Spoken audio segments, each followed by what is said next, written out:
second opposition that's coming for David because he's about to do the greatest thing of his life. Verse 33 says, and Saul said to David, you are not able to go against the Philistine to fight with him, for you are but a youth. And he has been a man of war from his youth.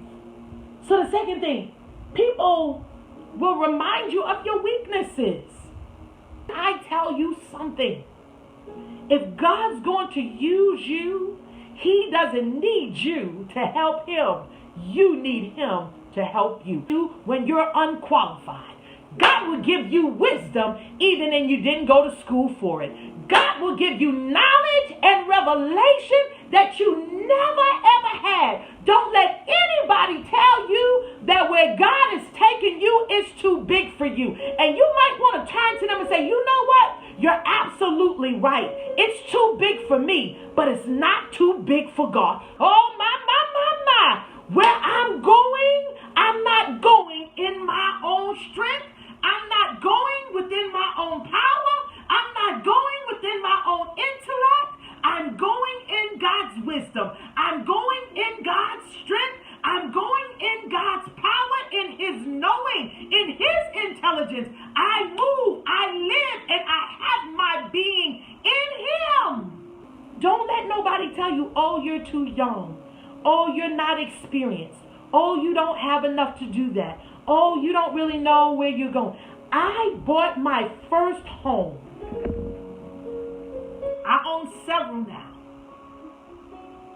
But I bought my first home. And I'm not talking about the home I live in. I'm talking about the homes that I use to flip, the homes that I use to rent, the homes that I have that is land and income for me.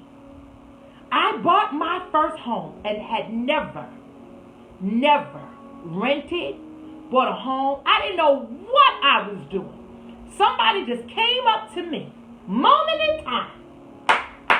I'll never forget it. And just quick, I'll give this testimony. I was leading a Bible study at church. Had a church full of people. I would say on a Wednesday night because that's our Bible study night. I can't remember, but I'm going to say it was a Wednesday night just for the sake of telling a good old juicy story. It was a Wednesday night. Can't say it was raining or the wind was howling, but it was dark outside. Let's put it that way. And all of a sudden, this stranger came in the back door. And we was on guard because we don't get strangers that come in Bible study. Most of the people that came to Bible study were people that were members of the church. So if they came in late, we knew who they were. And this strange lady came into the Bible study late in the evening, in the dark. Just come through the door. And she says, I'd like to speak to the pastor. And I'm like, I don't know that lady. And they're like, well, she's teaching Bible study right now and she can't be interrupted. She said, well, I'll sit and wait for her. How long do you think the Bible study will be? So they told her how long, right? And then she came back a little bit before Bible study ended. She's like, I'd like to speak with you. So I said, sure. And she said, now I'm thinking she might want some counseling. She may want some help. She might want to know something about ministry, or she's looking for a church home. You know, my mind is that way because guess what I'm doing? I'm minding my business, tending to sheep. I'm being the pastor that God has called, just doing what I do on a regular. That's why the Bible says if you be faithful over the little bit that I've put in your hands, I'll make you ruler over much, much more. This lady says, I own the house right next door to the lot of this church. She said, and I'm tired. I don't want to rent anymore. She said, I don't want to own the home. She said, I've been renting for a long time and it hasn't really been working for me. Would you like to buy the house right next door to this church? Without hesitation, not even thinking, I don't know what I'm doing. I said, yes, I'll buy your house. Come on, somebody. The opportunity was presented to me. I didn't look for that. I wasn't ready to play big to that level. I didn't even think big. My mind wasn't even thinking like that. That's why God said, I will do exceeding abundantly above all that you could ever ask or think of. Wasn't even thinking about owning homes. flipping houses, getting into real estate. That wasn't what I was thinking about doing. But God said, I got a bigger playing field for you. You're playing small now, and that's good. But I want you to play bigger. I want you to play greater.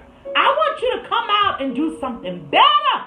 Oh my. And so there I am, from house 1 to house 8, 9, 10. All from an opportunity that was presented to me. Not anything I ran towards. I wasn't chasing anything. But and that's how the story is. David didn't chase that fight with Goliath. The opportunity was presented to him. Huh? Y'all hear me? You don't have to chase another dollar, another opportunity. You don't have to make things happen for yourself. You just submit yourself under the mighty hand of God. An opportunity will come to you. You just be faithful over where you are. You just be faithful over the little bit God has given you. And I'm telling you, when you play Little League and you play well, trust me, Big League will come for you. But you got to play well in the Little League. You got to play well in the Pee-wee level. And then God said bigger levels will come for you. So David, on with me. So the first thing was, people, your own family, those around you, they won't even see your dream. They won't even see your vision. Matter of fact, they'll get upset on how big you're blowing up and the things that you're actually doing. So don't think that everybody that's right alongside of you really likes what God is doing in you, with you, and through you. Oh my goodness.